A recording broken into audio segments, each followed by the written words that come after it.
کوئی بھی اتنی جلد معاف نہیں کرتا، ماں بھی اتنی جلد اپنی اولاد کو معاف نہیں کرتی جتنی جلد بندوں کو اللہ معاف فرماتا ہے۔ بلکہ جو صغائر ہیں وہ تو بغیر توبہ کے ہی معاف ہوتے رہتے ہیں۔ فرمایا کہ جب تم وضو کرتے ہو تو اعضائے وضو کے گناہ جھڑ جاتے ہیں وضو سے، اور ہمیں پتہ بھی نہیں ہوتا۔ بہت سارے صغیرہ گناہ ایسے بھی ہیں کہ ہم ان صغائر کا ادراک بھی نہیں کر پاتے، لیکن وہ ہمارے سے جڑے ہوئے ہوتے ہیں، اور اسی طرح جب وہ ہمارے سے جھڑتے ہیں تو ہمیں ادراک بھی نہیں ہوتا کہ وہ ہمارے ساتھ جڑے تھے اور ہمارے سے دور بھی ہو گئے اور ہمیں پاک صاف کر دیا گیا۔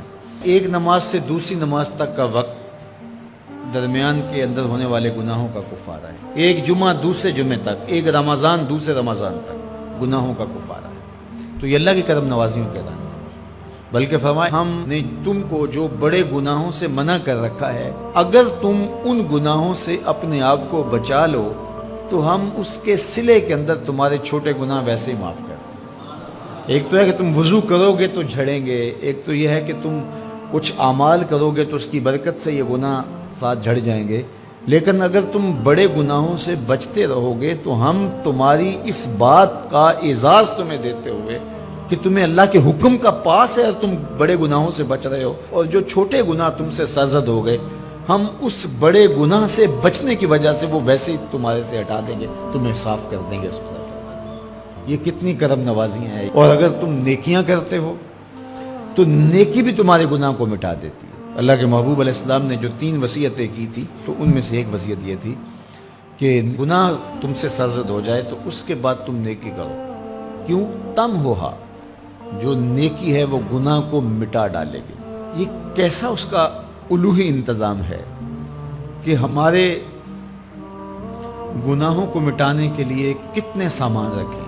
چھوٹے گناہ سرزد ہو گئے ہیں تو وضو کرنے سے، نماز ادا کرنے سے معاف ہو گئے، صدقہ کرنے سے معاف ہو گئے، کسی کو مسکرا کر ملنے سے معاف ہو گئے، رستے میں پڑی ہوئی چیز ہٹا دی تو اس سے معافی ہو گئی، دروشی پڑا تو گناہ معاف ہو گئے اور خطائیں دھل گئیں اور درجات بلند ہو گئے، اور نیکی کی تو ساتھ گناہ بھی معاف ہو گئے۔ تو باقی رہی بات کہ کبیرہ گناہ، بڑی بڑی باتیں، تو شرک سے بڑی بات تو کوئی نہیں ہے، سب سے بڑا گناہ تو شرک ہے۔ لیکن اگر بندہ توبہ کر لیتا ہے تو اللہ شرک کو بھی معاف کر دیتا ہے۔ ایمان شرک سے برات کا اظہار ہے تو شرک بھی معاف ہو گیا، ورنہ شرک معاف نہیں، اور باقی کبائر بھی توبہ سے، رجوع اللہ سے معاف ہو جاتے ہیں۔ یہ کتنی اس کی کرم نوازیوں کے رنگ ہیں کہ اس کے حضور جب آپ آ جائیں اور اپنی معذرت پیش کر دیں تو وہ بندے کو شرمندہ نہیں کرتا کہ تم نے یہ کیا۔ جب بندہ کوئی جرم کر بیٹھتا ہے، کسی سے زیادتی کر بیٹھتا ہے اور حقیقی زیادتی ہوتی ہے، تو پھر اس کے پاس جاتے ہوئے ڈرتا ہے کہ اس کا رد عمل کیا ہوگا۔ میں نے یہ زیادتی کی، واقعتاً زیادتی کی، اب اس کا سامنا کرتے ہوئے ڈرتا ہے کہ جب میں جاؤں گا معاف کرے گا نہیں کرے گا، دونوں امکان ہوتے ہیں۔ پھر معاف کرے گا تو کتنا رگیدے گا، مجھے کتنا احساس دلائے گا، اور اس کے بعد معاف کرے گا تو بندے کے قدم اٹھتے بھی ہیں، اور کئی وسواس اس کے ساتھ جڑے ہوئے ہوتے ہیں کہ معافی ہوگی یا نہیں ہوگی، اور میری تذلیل ہوگی یا میری کیا صورتحال ہوگی۔